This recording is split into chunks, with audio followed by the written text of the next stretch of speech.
You look at your dog. They stare back with those big puppy eyes. You assume they are thinking, I love my human. But they might actually be thinking, why is that giant hairless monkey staring at me? What do animals actually think of us? You walk down a quiet street. A crow sits on a branch above you. It tilts its head and watches you pass. You ignore it. But it is definitely not ignoring you. It is memorizing your face. It is deciding if you are a threat. Have you ever wondered what you look like to the wild creatures around you?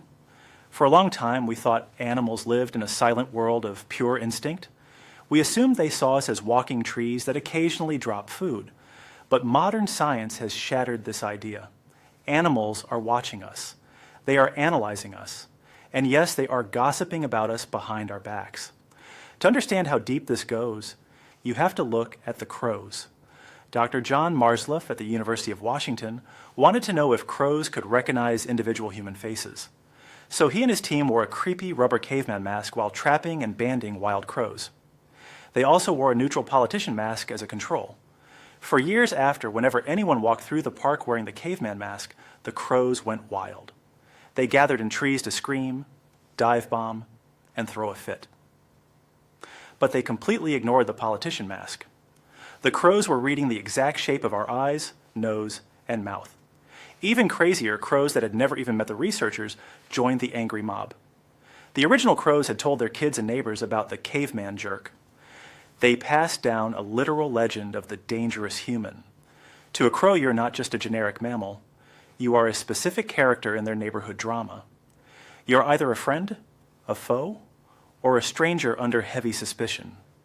Do you know which one you are to the birds in your yard? But it gets even weirder. Some animals don't just recognize us, they describe us in detail. In the deserts of Arizona, a small rodent sits on a dirt mound. This is the prairie dog. They look simple. They make high-pitched chirps when you walk by. But these chirps are actually a secret language. Dr. Kon Slobochikov spent decades decoding these sounds. He discovered that prairie dogs have a highly sophisticated vocabulary. When you walk toward their colony, they don't just scream. Look out. They describe your height, the color of your shirt, and how fast you are moving. A prairie dog can tell its family, here comes the tall human in the blue shirt running fast, versus here comes the short human in the yellow shirt walking slowly. They even have specific words for different shapes, like a human carrying a gun versus a human carrying an umbrella. They are literally commenting on your fashion choices and your gear. So what about the animals inside our homes? Consider your dog. They sleep at your feet and follow you to the kitchen. You might think they just see you as a giant food machine, but a neuroscientist named Dr. Gregory Burns wanted to see inside their brains. He trained dogs to sit completely still inside an MRI scanner. Then, he let them smell different things. When the dogs smelled their owner, their brain's reward center, the happiness button, exploded with joy.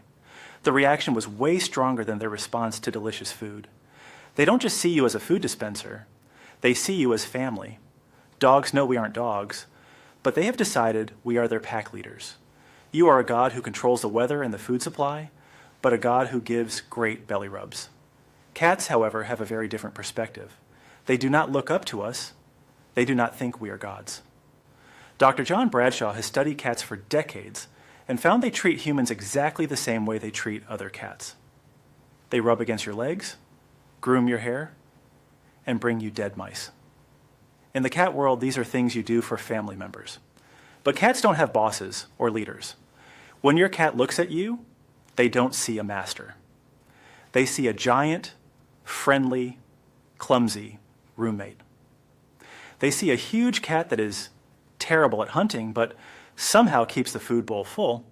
They tolerate you because you are warm, predictable, and own the keys to the apartment. The wild world takes this to a whole new level. In Kenya, elephants live alongside two human tribes. The Maasai are hunters who sometimes spear elephants. The Kamba are farmers who leave them alone. Dr. Karen McComb played recordings of Maasai and Kamba men speaking. When the elephants heard the Maasai language, they panicked, huddled their calves, and ran away. But when they heard the Kamba language, they stayed calm.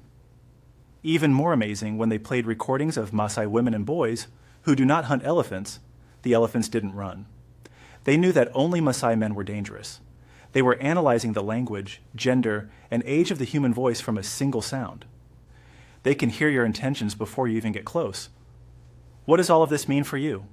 It means you are never truly invisible. When you walk through a park, you are the main character in a giant, wild reality show. The squirrels are tracking your speed. The birds are tweeting your location. The insects are reacting to your breath. Your daily routine is being studied by creatures you don't even notice. Tonight, you will go to sleep in your safe house. The walls will keep the wild world out. But outside, the crows are still whispering about your face. The prairie dogs are still discussing your shirt. The foxes are waiting for you to leave your trash. You think you know what they see when they look at your dog. But the real answer is far stranger.